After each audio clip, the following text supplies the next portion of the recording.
যারা এই মুহূর্তে শুনছেন তাদের সবাইকে স্বাগত জানাচ্ছি আজকের এই গভীর আলোচনায়। আজ সোমবার ২ মার্চ ২০২৬। সবাইকে স্বাগত। আজকের আলোচনাটা সত্যিই খুব স্পেশাল হতে যাচ্ছে। একদম। আজ আমরা এমন একজনকে নিয়ে কথা বলবো যার নাম শুনলেই চোখের সামনে ভেসে ওঠে নোবেল প্রাইজ, আলোর বিচ্ছুরণ আর আধুনিক ভারতের বিজ্ঞানের একটা সোনালি অধ্যায়। হ্যাঁ, আমরা কথা বলছি স্যার সিভি রমনকে নিয়ে। ঠিক, বিজ্ঞানের ইতিহাসে এমন কিছু চরিত্র থাকে যাদের জীবন কোনো সোজা রেখায় চলে না। রমন ঠিক তেমনই একজন। আর আজকের এই গভীর আলোচনার জন্য আমরা বেশ কিছু নির্ভরযোগ্য উৎস সংগ্রহ করেছি। এর মধ্যে রয়েছে মিডিয়ামের দারুণ কিছু আর্টিকেল, উইকিপিডিয়া, নোবেল প্রাইজের অফিসিয়াল জীবনী, সাথে সিভি রমন গ্লোবাল ইউনিভার্সিটির ডেটা, দৃষ্টি আইএএসের কিছু প্রবন্ধ আর ইউটিউবের একটা চমৎকার বিশ্লেষণমূলক ট্রান্সক্রিপ্টও আছে আমাদের হাতে। হ্যাঁ, আমাদের আজকের মিশন কিন্তু শুধু রমন ইফেক্ট কি তার কোনো টেক্সট বুক সংজ্ঞা খোঁজা নয়। আমরা খুঁজব এই আবিষ্কারগুলোর পেছনের মানুষটিকে, তার রসবোধ, তার অটুট আত্মবিশ্বাস, এমনকি তার চরিত্রের বেশ কিছু বিতর্কিত দিকও। ঠিক তাই।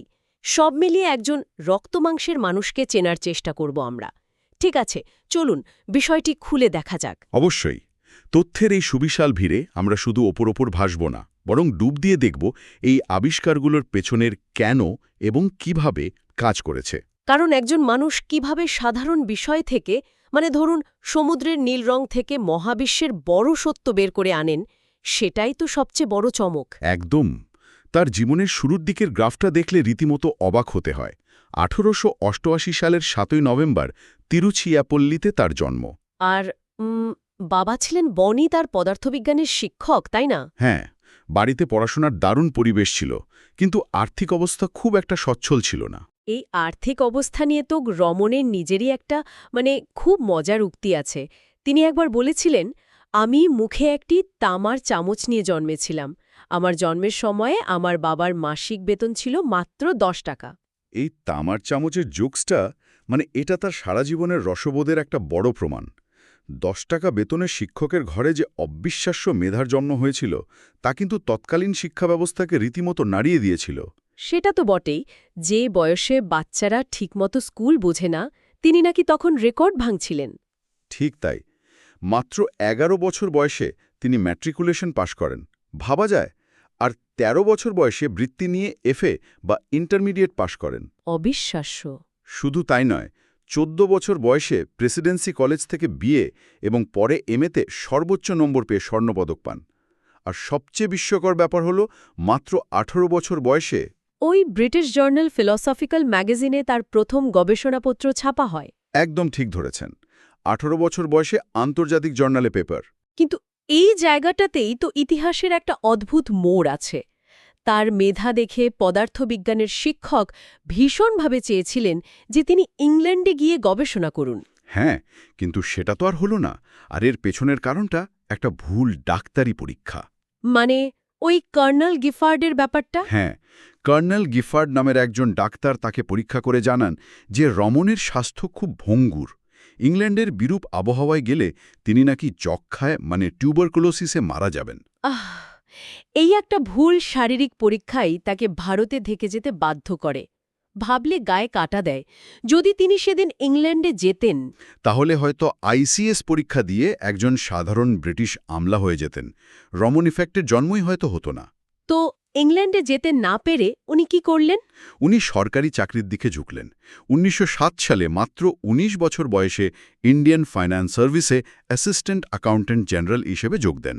আর ঠিক ওই বছরই মাত্র ১৩ বছর বয়সী লোকসুন্দরী আম্মারের সাথে তার বিয়ে হয়। তাদের বিয়ে নিয়ে লোকসুন্দরীর একটা মজার উক্তি আছে আমাদের সোর্সগুলোতে। এই ভাতার ব্যাপারটা? হ্যাঁ, লোকসুন্দরী নাকি মজা করে বলতেন যে তাদের বিয়েটা তার অসাধারণ বীণা বাজানোর দক্ষতার জন্য হয়নি, বরং ফাইন্যান্স ডিপার্টমেন্ট বিবাহিত অফিসারদের যে অতিরিক্ত ১৫০ টাকা ভাতা দিত। রমন নাকি ওই ১৫০ টাকার জন্যই বিয়েটা করেছিলেন? হ্যাঁ, এত বড় বিজ্ঞানী অথচ পারিবারিক জীবন কতটা সাবলীল আর রসিকতায় ভরপুর ছিল। কিন্তু এই সরকারি চাকরির মধ্যেও তার আসল সত্তা লুকিয়েছিল। তিনি আইএসিএস এর ল্যাবরেটরিতে একদম অস্বাভাবিক সময়ে গবেষণা করতেন। অস্বাভাবিক সময় বলতে মানে ভোরবেলা বা অনেক রাতে? ঠিক, সকালে অফিসে যাওয়ার আগে ভোর ৫টায় বা রাতে অফিস থেকে ফিরে এসে। বিজ্ঞান তার কাছে নেশার মতো ছিল। আর তার এই নেশার প্রথম দিকের বিষয়বস্তু কিন্তু আলো ছিল না, শব্দ ছিল। এখান থেকে বিষয়টা আসলেও খুব আকর্ষণীয় হয়ে ওঠে। একদম। জার্মান বিজ্ঞানী হেলমহোল্টসের দানে অনুপ্রাণিত হয়ে তিনি শব্দের বিজ্ঞান বা অ্যাকুস্টিক্স নিয়ে কাজ শুরু করেন। বেহালা চেলো নিয়ে কাজ করতেন শুনেছি। শুধু বিদেশি বাদ্যযন্ত্র নয়, দেশীয় বাদ্যযন্ত্র যেমন বীণা, তবলার, হারমোনিক প্রকৃতি এবং মৃদঙ্গ নিয়ে তিনিই প্রথম বৈজ্ঞানিক গবেষণা করেছিলেন। বাদ্যযন্ত্রের পর তো তার কৌতূহল গিয়ে পড়ে প্রকৃতির ওপর, বিশেষ করে ওই সমুদ্রযাত্রার ব্যাপারটা। হ্যাঁ, ১৯২১ সালে ইংল্যান্ড থেকে এসএস নারকুন্ডা জাহাজে করে ফেরার সময় ভূমধ্যসাগরের নীল রং তার দৃষ্টি আকর্ষণ করে। তৎকালীন বিখ্যাত বিজ্ঞানী লর্ড র্যালে বলেছিলেন যে সমুদ্রের নীল রং নাকি শুধুই আকাশের প্রতিফলন। আর রমনের বৈজ্ঞানিক মন র্যালের এই সহজ ব্যাখ্যা মানতে রাজি ছিল না। তিনি জাহাজের ডেক থেকেই একটা পকেট স্পেকট্রোস্কোপ আর একটা নিকোল প্রিজম দিয়ে জলের দিকে তাকান। এই নিকোল প্রিজমের কাজটা তো সারফেস রিফ্লেকশন এড়ানো, তাই না? ঠিক, প্রতিফলন আটকে দেওয়ার পরও জলের নীল রং স্পষ্ট দেখা যায়। তিনি প্রমাণ করেন জলের অণুগুলো নিজেরাই আলোকে বিচ্ছুরিত বা ডিফ্র্যাক্ট করে। আর এই যুগান্তকারী আবিষ্কারটা নেচার পত্রিকায় প্রকাশিত হয়। মানে শুধু পকেটে থাকা একটা প্রিজম দিয়ে লর্ড র্যালের তত্ত্বকে ভুল প্রমাণ করে দিলেন তিনি। হ্যাঁ, আর এই আলোর বিচ্ছুরণ বা স্ক্যাটারিং নিয়েই তার কাজ এগোতে থাকে। এর পেছনে তো আর্থার কম্পটনেরও একটা বড় প্রভাব ছিল। আর্থার কম্পটনের কম্পটন এফেক্ট, এক্স-রের বিচ্ছুরণ নিয়ে কাজ। রমন বিশ্বাস করতেন এক্স-রের ক্ষেত্রে যা সত্য, সাধারণ আলোর ক্ষেত্রেও তাই সত্য হবে। একদম। আর এই কম্পটনকে নিয়ে তো টরন্টো বিতর্কের সেই বিখ্যাত গল্পটা আছে। হ্যাঁ, ১৯২৪ সালের সেই বিতর্ক। বিজ্ঞানী ডুয়ান দাবি করছিলেন আলো কেবলই তরঙ্গ, আর কম্পটন ফোটন রূপ প্রমাণ করার চেষ্টা করছিলেন। তখন রমন ডুয়ানকে সোজাসুজি কি বলেছিলেন? বলেছিলেন, Compton, you are a very good debater, but the truth isn't in you. মানে কম্পটন, আপনি খুব ভালো তার্কিক হতে পারেন, কিন্তু সত্য আপনার পক্ষে নেই। কি মারাত্মক আত্মবিশ্বাস! এখানে সবচেয়ে চমকপ্রদ বিষয় হল অন্য বিজ্ঞানীদের তত্ত্ব নিয়ে এই যে প্রবল আত্মবিশ্বাস, সেটাই তাকে তার নিজের আবিষ্কারের দিকে ধাবিত করে। ১৯২৮ সালের ২৮ ফেব্রুয়ারি তিনি আর তার ছাত্র কে.এস. কৃষ্ণান মিলে প্রমাণ করেন ইনএলাস্টিক স্ক্যাটারিংয়ের বিষয়টা। এই ইনএলাস্টিক স্ক্যাটারিংটা যদি যারা শুনছেন তাদের জন্য একটু সহজ করে বোঝানো যায়। ধরা যাক একটা টেনিস বল একটা দেয়ালে প্রবল বেগে ছুঁড়ে মারা হলো। সাধারণত বলটা একই শক্তিতে ফিরে আসে। একে বলে ইলাস্টিক স্ক্যাটারিং। আচ্ছা। কিন্তু ইনএলাস্টিক স্ক্যাটারিংয়ের ক্ষেত্রে আলোর কণা যখন কোনো পদার্থের অণুকে ধাক্কা মারে, তখন সে তার কিছু শক্তি ওই অণুকে দিয়ে দেয় বা অণুর কাছ থেকে নতুন শক্তি গ্রহণ করে। ফলে নির্গত আলোর তরঙ্গদৈর্ঘ্য আর কম্পাঙ্কের পরিবর্তন ঘটে যায়। একদম ঠিক। আলোটা যখন ছিটকে বেরিয়ে আসে তার রংটাই পাল্টে যায়। এটি হলো রমন ইফেক্ট। আর এই ২৮শে ফেব্রুয়ারি দিনটিকেই তো এখন ভারতে জাতীয় বিজ্ঞান দিবস হিসেবে পালন করা হয়। হ্যাঁ, এই যুগান্তকারী আবিষ্কারের পর রমন মজা করে বলেছিলেন তার সরঞ্জামের দাম নাকি মাত্র ২০০ টাকা ছিল। যদিও আসল খরচ বেশি ছিল, কিন্তু উনি আসলে বোঝাতে চেয়েছিলেন যে বড় আবিষ্কারের জন্য বিশাল বাজেটের চেয়েও তীক্ষ্ণ পর্যবেক্ষণ ক্ষমতা বেশি দরকার। ঠিক তাই। আর তার আত্মবিশ্বাসের চূড়াটা কতটা উঁচুতে ছিল সেটা ১৯৩০ সালের নোবেল পুরস্কারের ঘটনাটি দেখলেই বোঝা যায়। ওই যে জুলাই মাসেই টিকিট কেটে রাখার ব্যাপারটা। হ্যাঁ, নভেম্বরে নোবেল প্রাইজ ঘোষণার কথা, কিন্তু তিনি এতটাই আত্মবিশ্বাসী ছিলেন যে ওই বছরের জুলাই মাসেই সস্ত্রীক সুইডেন যাওয়ার জাহাজের টিকিট কেটে রেখেছিলেন। ভাবা যায়। এবং তিনি পদার্থবিজ্ঞানে প্রথম এশীয় এবং অশ্বেতাঙ্গ হিসেবে নোবেল পান। কিন্তু এত সাফল্যের পরও তার চরিত্রের কিছু অন্য দিকও আমাদের সামনে আসে। মানুষ তো দোষে গুণেই হয়। যেমন ধরুন তার পাগড়ির ব্যাপারটা।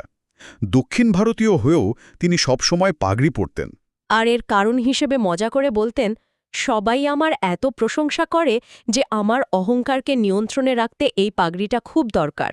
এটি একটি গুরুত্বপূর্ণ প্রশ্ন তুলে ধরে, বিশেষ করে তার চিন্তাধারার কিছু সংকীর্ণতা নিয়ে। হ্যাঁ, কমলা সোহনীর ঘটনাটা খুব হতাশাজনক। কমলা সোহনী আইআইএসসিতে ফেলোশিপের আবেদন করলে রমন তাকে নারী হওয়ার কারণে প্রত্যাখ্যান করেন। তার ধারণা ছিল নারীরা গবেষণার জন্য উপযুক্ত নয়।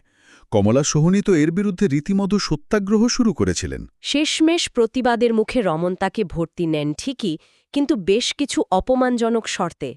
এটি তার চরিত্রের একটা সংকীর্ণ দিক উন্মোচন করে। শুধু তাই নয়, বিজ্ঞানীদের সাথেও তার দ্বন্দ্ব লেগেই থাকত। ম্যাক্স বর্নের সাথে ল্যাটিস ডাইনামিক্স নিয়ে দীর্ঘদিনের দ্বন্দ্ব। এমনকি নিজের ছাত্র কে.এস. কৃষ্ণান, যার সাথে এত বড় আবিষ্কার করলেন, তাকেও পরে হাতুড়ে বা চার্লাটান বলে কটূক্তি করেছিলেন তিনি। সম্পর্কের এই তেতো দিকগুলো ইতিহাসের অংশ।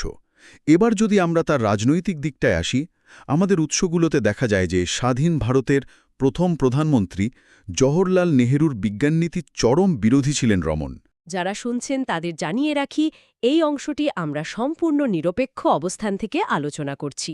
কোনো রাজনৈতিক পক্ষ নেওয়া হচ্ছে না, কেবল উৎসগুলোর তথ্য তুলে ধরা হচ্ছে। নেহরুর নীতি ছিল সরকারি নিয়ন্ত্রণে গবেষণাগার স্থাপন করা, কিন্তু রমনের ঘোর বিরোধী ছিলেন। শোনা যায় তিনি নেহরুর একটা আবক্ষ মূর্তি মাটিতে আছড়ে ভেঙেছিলেন, এমনকি নেহরু সরকারের দেওয়া ভারতরত্ন মেডেল হাতুড়ি দিয়ে ভেঙেছিলেন। একবার নেহরুকে তিনি ইউভি লাইটের নিচে তামা দেখিয়ে সোনা বলে বোকা বানিয়েছিলেন। তারপর বলেছিলেন, মিস্টার প্রাইম মিনিস্টার, চকচক করলেই সব শোনা হয় না। তিনি তার ল্যাবরেটরিকে কিছুতেই সরকারি নিয়ন্ত্রণে যেতে দেননি। তিনি স্বাধীন গবেষণায় বিশ্বাস করতেন। তাহলে এর সবকিছুর অর্থ কি দাঁড়াচ্ছে? এই যে রমন ইফেক্ট, এর বাস্তব প্রয়োগ আজকের দিনে কতটা?